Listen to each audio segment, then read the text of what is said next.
जी अस्सलाम वालेकुम जी, मैं कासिम अली शाह, मेरे साथ साकिब अज़हर साहब मौजूद हैं। साकिब अज़हर साहब नेबलर के सीईओ हैं और पिछले 2 साल से पाकिस्तान में ई कॉमर्स को मुतारिफ़ करवाने में साकिब अज़हर साहब का बड़ा अहम रोल है। और साकिब अज़हर साहब की ये सारी काविशें गवर्नमेंट ने, सदर पाकिस्तान ने, मुख्तलिफ़ इदारों ने, मुख्तलिफ़ तालीमी इदारों ने, मुख्तलिफ़ गवर्नमेंट इदारों ने और बड़े हाई प्रोफाइल लोगों ने हाईलाइट किए हैं, मीडिया में भी, और मुख्तलिफ़ इदारों ने इन्हें मुख्तलिफ़ तरह के एज़ाज़ात से भी नवाजा है। मैं कासिम अली शाह फाउंडेशन पिछले कुछ सालों से ई कॉमर्स को प्रमोट कर रहे हैं, फ्रीलांसिंग को भी प्रमोट कर रहे हैं, और हम कई तरह के हमारे प्रोजेक्ट्स हैं जो खैर के प्रोजेक्ट्स हैं, उनको हम प्रमोट करते रहते हैं। हम सुलह करने को प्रमोट करते हैं, उसके लिए हमने आस्क का विंग बनाया है जो ADR का विंग कहलाता है, और उसे जस्टिस अनवार साहब देख रहे हैं। रिसर्च का विंग है, सोशल मीडिया मैनेज हो रहा है, ट्रेनिंग्स हो रही हैं। आजकल कैरियर काउंसलिंग का एक सेंटर हमने बनाया है जिसमें डेली सैकड़ों बच्चे फ़ायदा उठा रहे हैं उससे, और बेशुमार हमारे कोर्सेज़ की वीडियोज़ भी इंटरनेट पर मौजूद है। आज की इस नशिस्त, आज की इस गुफ्तगू का बुनियादी मकसद ये था कि बेशुमार ऐसे सवाल हैं, मैं बल्कि ये कहूँ साकिब साहब तो थोड़े से ज़्यादा स्ट्रेट फॉरवर्ड क्वेश्चंस हैं जो मुझे साकिब अज़हर साहब से पूछने हैं, उनके काम के हवाले से, नेबलर के हवाले से, इसलिए कि हमारे यहाँ कम्युनिकेशन गैप बहुत ज़्यादा है, और इस कम्युनिकेशन गैप की वजह से प्रोपोगंडा करने वाले को बड़ी हेल्प मिल जाती है। याद रखिएगा, प्रोपोगंडा या एंगलिंग मीडिया की नज़र में एक ऐसा काम है जो लैक ऑफ इन्फॉर्मेशन या इन्फॉर्मेशन को मैनिपुलेट करके या चीज़ों के मानी और मतलब बदल के, वाक़यात के मानी और मतलब बदल के दुनिया को दिखाया जाता है, और पॉजिटिव का एक नेगेटिव एंगल दिख जाता है और नेगेटिव का पॉजिटिव एंगल दिख जाता है। इसे नैरेटिव भी कहते हैं, नैरेटिव बिल्डिंग भी कहते हैं, और हमारे यहाँ ये बड़ा कॉमन है। इसको मैं खुद ज़िंदगी में कई बार फेस कर चुका हूँ। लेकिन जब भी कोई इदारा तरक्की कर रहा होता है, ग्रो कर रहा होता है, तो कहीं ना कहीं उसको इस तरह के क्रिटिसिज्म की और प्रोपोगंडाज को फेस करने का कहीं ना कहीं उसका वास्ता पड़ता है। साकिब अज़हर साहब, मेरा पहला सवाल आपसे ये है कि अमेज़ॉन ने, कहा जा रहा है अमेज़ॉन ने 13,000 अकाउंट सस्पेंड किए हैं, कॉमन परसेप्शन है, और इस पर मैंने बेशुमार फ्लायर सोशल मीडिया पे पोस्टें देखी हैं, और ये सारे फ्रीलांसर्स थे, ई कॉमर्स से जुड़े बच्चे थे, और कहा ही जा रहा है कि सारी की सारी फ़ौज जो है ये उन इदारों ने तैयार की थी जिन्होंने कोर्सेज़ करवाए, इतने ज़्यादा लोगों की ज़रूरत नहीं थी, और इसकी वजह से इन्होंने, इन बच्चों ने, 13,000 बच्चों ने रूल्स एंड रेगुलेशंस को फॉलो नहीं किया, जिसकी वजह से 13,000 अकाउंट सस्पेंड हो गए हैं। हकीकत क्या है? देखें जी, मैं अमेज़ॉन पे तकरीबन 1 डेकेड से ज़्यादा हो गया है काम कर रहा हूँ, और आज तक ऐसा नहीं हुआ कि अमेज़ॉन रिलीज़ करे ये इन्फॉर्मेशन कि जी 10,000, 5,000 या 2,000 अकाउंट सस्पेंड किए गए। ऐसी कोई इन्फॉर्मेशन अमेज़ॉन ने रिलीज़ नहीं की। ये सिर्फ पाकिस्तानियों के कुछ ब्लॉगर्स को, कुछ न्यूज़ चैनल्स को पता है, और किसी को ऐसी चीज़ ये पता ही नहीं है। और इसमें क्योंकि अगर आप न्यूज़ को भी पढ़ें, वो तो टाइटल तो ये लिखा आता है, लेकिन अगर आप उसकी डिटेल्स को पढ़ें, जो भी जिसने ये न्यूज़ पब्लिश की, उसमें कोई सोर्स नहीं है। There is no source behind it. को होता है कि सोर्स है जी, ये अमेज़ॉन ने पब्लिश किया, सोर्स है ये XYZ इंटरनेशनल ब्लॉगर्स ने पब्लिश किया एंड ऑल दिस, बट वो सोर्स कोई है ही नहीं। तो इसलिए ये जो फ़िगर है, ये एक बड़ी रैंडम सी फ़िगर है। अकाउंट सस्पेंड्स हर किसी के पूरी दुनिया में होते हैं जो कि अपनी जो अमेज़ॉन की टर्म्स एंड कंडीशंस को फॉलो नहीं करता। अब जिनके अकाउंट, ये नहीं है कि बिल्कुल भी नहीं हुए, अकाउंट सस्पेंड हो रहे हैं लोगों के पाकिस्तान में जो कि ज़्यादातर अनएथिकल चीज़ें करते हैं, जो कि ज़्यादातर डिफरेंट मॉडल्स पे काम कर रहे हैं। मतलब कुछ हैं जो कि ड्रॉप शिपिंग है पे काम कर रहे हैं, जिसको एनेबलर्स सिखाता ही नहीं है। हमने इसकी, हमारे पास ये ट्रेनिंग ही नहीं है। अच्छा, ये भी कहा जाता है कि जी ड्रॉप शिपिंग एनेबलर सिखाता है। हमने ये सिखाया ही नहीं है, और हम ये करते भी नहीं है। मतलब ना हम खुद ड्रॉप शिपिंग करते हैं, ना हम ये सिखाते हैं लोगों को, ना हमारी उस EVS सीरीज़ में आज से कोई 2018 में कुछ चीज़ें थीं, लेकिन जैसे जैसे हमें पता चलता गया हमने उसको रिमूव किया, और हमारे पूरे किसी भी कोर्सेज़ में हम ये ऑफ़र नहीं करते, ना हम इसकी सपोर्ट प्रोवाइड करते हैं। तो ये बड़ा एक क्लियर स्टांस है।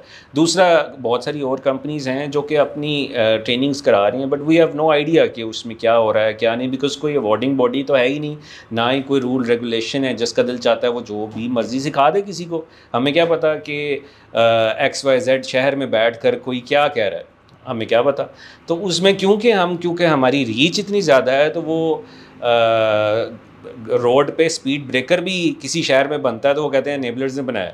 तो मतलब ये एक चीज़ है जो कि सुनने को मिलती है, जिसको बर्दाश्त किया जाता है। लेकिन ऐसी कोई न्यूज़ है नहीं।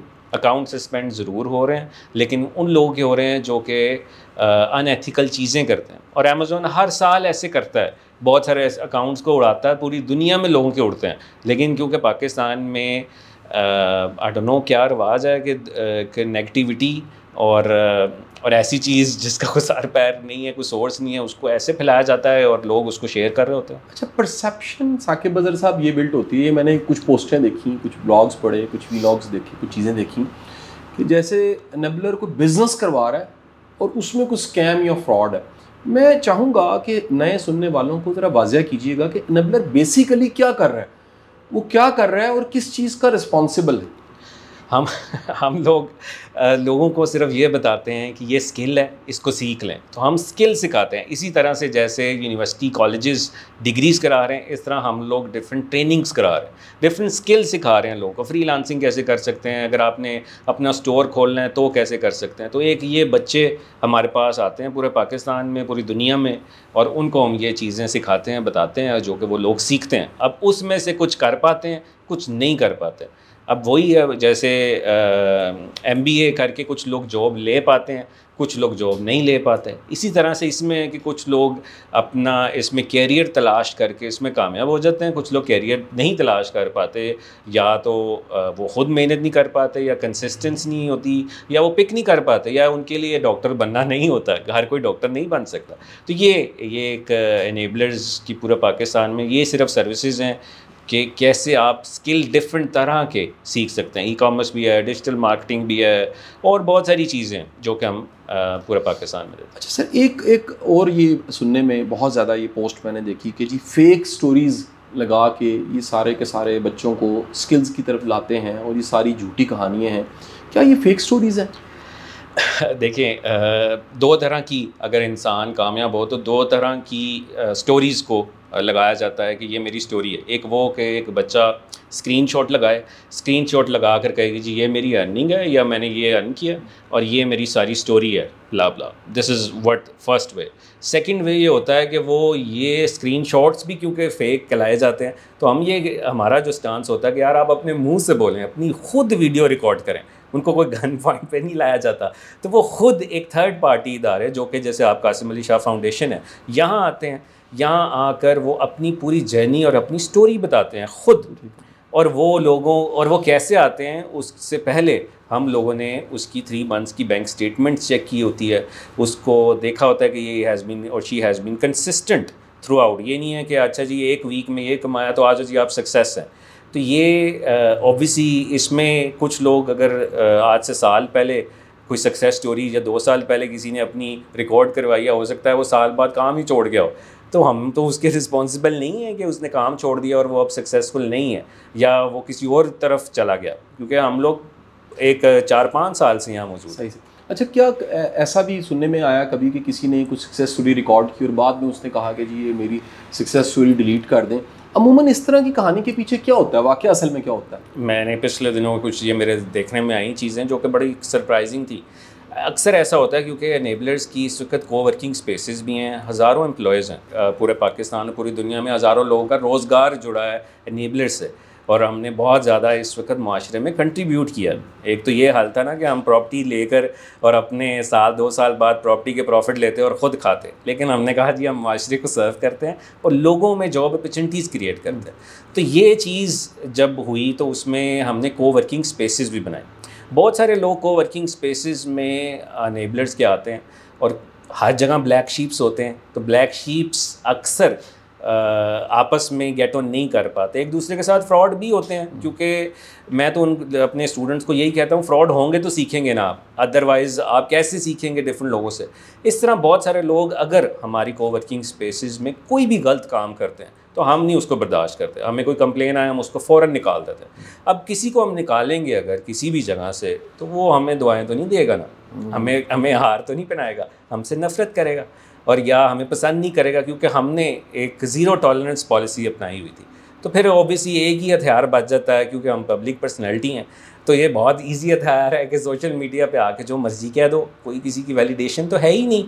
मतलब यही तो एक स्टांस है कि आपका जो दिल चाहे आप किसी पे भी आके कुछ भी कह दें, कोई वैलिडेट तो कर नहीं रहा। और वो बस इल्ज़ामात, क्योंकि आजकल आप ये देखें कि जिसके फॉलोअर्स ज़्यादा हैं या जिसको लोग फॉलो करते हैं उसके ख़िलाफ़ बात होगी तो आप भी नोट होंगे और आप भी उसमें एक नुमाया पर्सन के तौर पे उभरेंगे।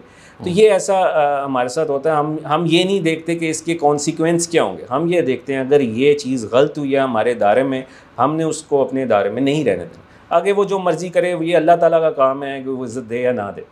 अच्छा, क्राइटेरिया क्या है सक्सेस स्टोरी का? जो वर्ड बार बार आ रहा है, सक्सेस स्टोरी का क्राइटेरिया नेबलर ने क्या डिफ़ाइन किया हुआ है? देखिए, उसको स्टोरी को कासिम अली शाह फाउंडेशन के यूट्यूब पे जाती हैं, पाकिस्तान के और बेशुमार यूट्यूबर्स हैं, यासिर शामी साहब हैं और उर्दू पॉइंट है, बड़े वो पोर्टल्स हैं। मैं समझता हूँ कि वो कुछ छोटे, हमसे ज़्यादा उनकी रीच है, उन पे भी अपलोड होती हैं।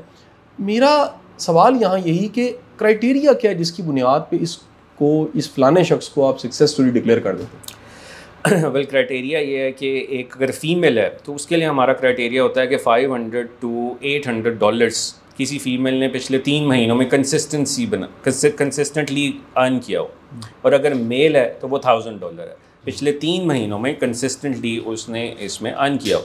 और फिर हम उसको आगे रेफ़र कर देते हैं कि भाई अब आप बकायदा चेक किया जाता है जी, चेक किया जाता है बैंक स्टेटमेंट में। और अगर उसके बाद हम कहते हैं जी हम ये नहीं चाहते कि आप लिखें, हम चाहते हैं अब ये आप अपनी ज़ुबानी अपने मुंह से ही बताएं लोगों को, ताकि आप ख़ुद बता रहे हैं, ये ना लगे कि ये फ़ोर्स किया जा रहा है। तो वो ख़ुद बताते हैं जाकर।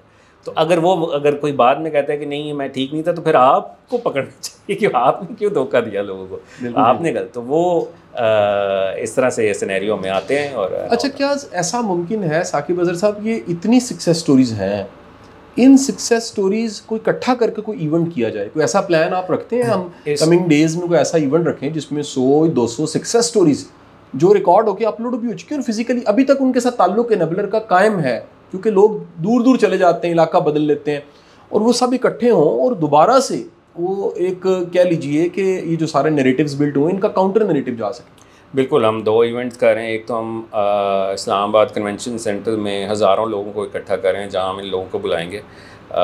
दूसरा एक हम ये भी नेटवर्किंग इवेंट करने जा रहे हैं, जिसमें हम सब लोग जो हमारे साथ जुड़े रहे और जो लोग विज़िट कर सकते हैं, आ सकते हैं, उन सबको एक जगह पे इकट्ठा किया जाए और फिर उनके साथ देखा जाए कि वो कैसे मज़ीद लोगों की हेल्प कर सकते हैं। तो दिस इज़ समथिंग इंशाल्लाह वी आर प्लानिंग। अच्छा, कभी ऐसा भी सर हुआ है कि कुछ स्टोरीज़ को डिलीट करना पड़ा? ये भी बड़ा आता है कि जी स्टोरी अपलोड होती है और डिलीट हो जाती है। ये इतनी ज़्यादा स्टोरीज़ हैं, कितनी डिलीट हो गई? देखिए, पिछले दिनों मैं कुछ देख रहा था जी कि इतनी स्टोरीज़ थी पहले और अब ये कम हो गई हैं ऑल दिस। तो उसमें क्योंकि मैंने ये नोट किया कि हमारे इदारे में बहुत ज़्यादा इस वक्त चीज़ों को नोट किया जाता है, एक चीज़ को। तो हम सारे जो हमारे टाइटल्स और थंबनेल्स हैं उसको हम अब अपडेट करने जा रहे हैं कि आहिस्ते ऐसे जैसे आप टाइटल्स और थंबनेल्स को अपडेट करते रहेंगे, वो एक जो है एक लाइव होता जाएगा। क्योंकि अब हमने देखा होगा कि हमने क्वेश्चंस भी अपने सारे सक्सेस स्टोरीज़ के कम्प्लीटली चेंज कर रहे हैं। कुछ चीज़ें थी जिनको इम्प्रूव करना चाहिए था, ये नहीं है कि बिल्कुल ही हम कह दें जी हम फरिश्ता हैं। उसमें कुछ चीज़ें थी और हमें ऐसी चीज़ें नज़र आईं जो इम्प्रूव होनी चाहिए, जो कि एक बच्चे की पूरी स्ट्रगल को बयान करना चाहिए। अभी क्योंकि हमने देखा पिछले जो हमने रिकॉर्ड की उसको 8 से 10 मिनट में हमने ज़्यादा उसको फोकस नहीं किया, हमने अर्निंग पे फोकस किया ज़्यादा, जो कि एक हाइप ऐसी लोगों को मिली कि यार ये तो बड़ा आसान है। तो इसलिए हम उसके थंबनेल्स और टाइटल्स में से उन फिगर्स को भी हटा रहे हैं, ताकि लोगों को ये ना लगे अच्छा यार कि मैं भी ट्रेनिंग करके 2-3 माह बाद मैं भी कमा सकता हूँ। तो ये परसेप्शन नहीं जानी चाहिए जो कि गई, जिसकी वजह से हमने इसको अब इम्प्रूवमेंट करने जा रहे हैं। और आइंदा भी जो हम रिकॉर्ड करेंगे उसमें बड़ी इम्प्रूवमेंट होगी क्वेश्चंस में, और आहिस्ता आहिस्ता जो कि अभी विजिबल नहीं है उसमें भी हम उसके टाइटल्स और थंबनेल्स को अपडेट करके इंशाल्लाह करें। अच्छा, एक सर ये भी बहुत ज़ुबान से आम है, आम सी बात कही जाती है, बहुत से लोग बोलते हैं कि ये लाखों के कोर्स हैं जो इन्होंने ऑफ़र किए और इससे इन्होंने कितना मिलियंस कमा लिया या बना लिया। मतलब एक साहब ने लिखा हुआ जी कि कासिम अली शाह साहब ने इन कोर्सेज़ के ज़रिए, अच्छा ये भी एक बड़ा, मुझे एक बड़े अहम बंदे की कॉल है, उसने कहा जी कासिम अली शाह फाउंडेशन ने खुद कोर्स करा रही है। हमने कहा हम तो नहीं करवा रहे, फाउंडेशन का एक अपना रोल है, फाउंडेशन बेशुमार चीज़ों को प्रमोट कर रही है और ई-कॉमर्स को भी प्रमोट कर रही है। तो उन्होंने कहा जी वो शायद कासिम अली शाह साहब ने घर भी जो लिया है, अच्छा, वो भी इसके ज़रिए ले लिया। तो मैंने कहा जी मेरे वो जो बैंक स्टेटमेंट्स हैं और FBR के रिकॉर्ड्स हैं उसमें मैंने घर एक बेचा है, जिस घर में रह रहा था और वो 8 साल से रह रहा था, उसको बेच के मैंने घर बदल लिया है। यानी लैक ऑफ इंफॉर्मेशन इतनी है कि किसी भी चीज़ को कह दिया जाए तो वो सच लगने लग पड़ता है। तो मैं ये जानना चाहूँगा, ये क्या इतने वाकई लाखों करोड़ों के ये वो हैं कोर्सेज? देखें, एक तो हमारा कोई लाखों करोड़ों की तो बात अलग है, लाखों का भी कोई कोर्स नहीं है। तो हम पाकिस्तानी रुपीज़ में चार्ज करते हैं। पिछले दिनों जो इन्फ्लेशन आई, इंतहा की इन्फ्लेशन थी, प्राइसेस एक मैस लेवल पे इंक्रीज़ हुई हैं। हज़ारों एम्प्लॉयज़ हैं हमारे, बहुत प्रेशर था हम पे भी कि हमारी सैलरीज इंक्रीज़ की जाएँ एंड ऑल दिस। तो हमने ना कोर्स की प्राइस, किसी भी ट्रेनिंग की प्राइस को इंक्रीज़ किया और ना ही जो है किसी पे बोझ डाला। मज़ीद लोगों को स्पॉन्सरशिप दी, मज़ीद लोगों को कहा कि आपकी सैलरी अब 70,000 to 80,000 तक है तो आप हमसे फ्री करें। हज़ारों स्पॉन्सरशिप दी जाती हैं। अब उनको हम ला के इकट्ठा करके यहाँ कहें जी आप ये स्पॉन्सर है, इसको फ्री दिया, तो वो क्या रह जाएगा? एक अगले की भी सेल्फ रिस्पेक्ट है। बहुत सारे लोगों को लैपटॉप्स दिया जाता है, कोवर्किंग स्पेस में फ्री बैठते हैं। अब उसमें कई लोग जो हैं वो फिर वो मैथ कैलकुलेट करते हैं, अच्छा जी इतने लोग हैं, इसको मल्टीप्लाई करो फीस से और ये टोटल है और ये बिलियंस रुपीज़ कमा लिए। मतलब ये क्या लॉजिक है? इस वक्त हम लोग दुनिया का सबसे बड़ा ई-कॉमर्स का नेटवर्क चला रहे हैं, हज़ारों एम्प्लॉयज़ हैं, इतने ज़्यादा एक्सपेंसेस हैं। कभी किसी ने बिज़नेस किया हो तो उसको पता हो कि क्या एक्सपेंसेस होते हैं बिजली के। मतलब आप ख़र्चे ही देख लें खाली क्या है, आप ये देख लें कि और बहुत सारी फैसिलिटीज़ दी जाती हैं। हमारे जो ट्रेनर्स हैं, बेस्ट ब्रेन्स को एक जगह पे इकट्ठा करना, फिर सीनियर लोगों को साथ लेकर चलना बहुत ऊंच नीच है। तो लोगों को लगता है कि बहुत आसान है, इसके पीछे एक बहुत बड़ी स्ट्रगल है, जिसके पीछे जो फैसल अज़हर साहब हैं वो पूरा एक ऑपरेशंस को मैनेज हेड करते हैं सारा, और वो लोगों को लगता है जी एक बड़ा आसान काम है। तो दूसरा ये कि इसमें जो भी अगर अनेबलर्स ने के इदारे ने अर्न किया है वो दोबारा लोगों पे लगाया, वो लोगों पे मज़ीद प्रोजेक्ट्स पे लगाया। अक्सर लोग मुझे कहते हैं यार तुम्हें क्या पड़ी है कि क्या तुम लोग हर वक्त लोगों के लिए प्रोजेक्ट्स लेकर आते हो पब्लिक, क्यों ना तुम एक घर ख़रीद लो या प्लाज़ा ख़रीद लो, उसका रेंट आता रहे तुम्हें, क्या 5 लोगों को इंसान खुश नहीं कर सकता। तो मैं ये सुनता रहता हूँ, देखता रहता हूँ, मैं कहता हूँ यार ये क्या है, मतलब इसमें क्या आंसर करे इसको।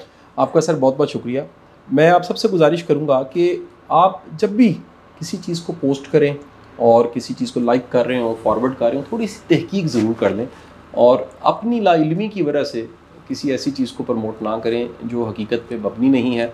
मैं दुआ गो हूँ अल्लाह ताला आप सबको कामयाब रखे, अल्लाह ताला पाकिस्तान को खैर से दिन दुगनी रात चुगनी तरक्की दे। साकिब अज़हर साहब आपका बहुत बहुत शुक्रिया, थैंक यू।